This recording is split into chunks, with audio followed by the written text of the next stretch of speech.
Hello everyone. Today I want to talk about a unique and legally risky business practice in China called Yin-Yang contracts. So what does that mean?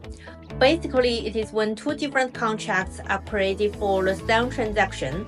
One version, called the Yang contract, it is the official one. It is submitted to the regulators, the tax authorities, or other administrative offices.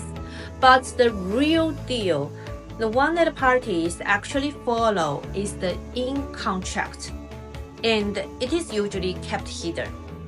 So why do people do this? Mostly to avoid taxes or bypass legal restrictions. For example, in a real estate sale, the parties might report a low price in a Yang contract to pay less tax, while the buyer actually pays more as written in the hidden Yin contract. Sounds clever, right? But legally, it is a huge red flag. Under Chinese law, contracts need to reflect the true intentions of the parties. If a contract is based on a fake intention, it is invalid. And if a court finds that you used the Yin-Yang contract to hide the truth, even if you don't raise the issue yourself, the court can investigate it on its own and declare the fake contract void. But, and this is very important, but the Chinese laws give certain protection to the good faith third parties. These include situations like good faith acquisition of movable property, public trust in real estate registration, apparent agency, or apparent assignment of claims. So there are legal tools to protect the third parties who act honestly and relying on what looks like a valid deal. And what happens then? If a court identifies a fake contract, it looks to the hidden agreement, the Yin contract, to determine the parties' responsibilities. But here is the catch.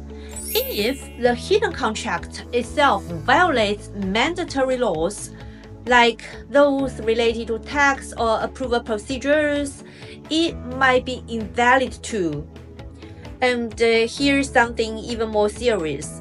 Since March 15th, 2024, China's Supreme People's Court and the top prosecutor's office officially clarified that using Yin-Yang contracts to dodge taxes is not just a civil issue. It can be a criminal offense. That means companies or individuals caught doing this can face back taxes, heavy fines, and even jail time. So here is the bottom line. If you are doing business in China, don't use two sets of contracts. Be honest, be transparent. Trying to game the system might seem tempting, but the legal and financial consequences can be serious.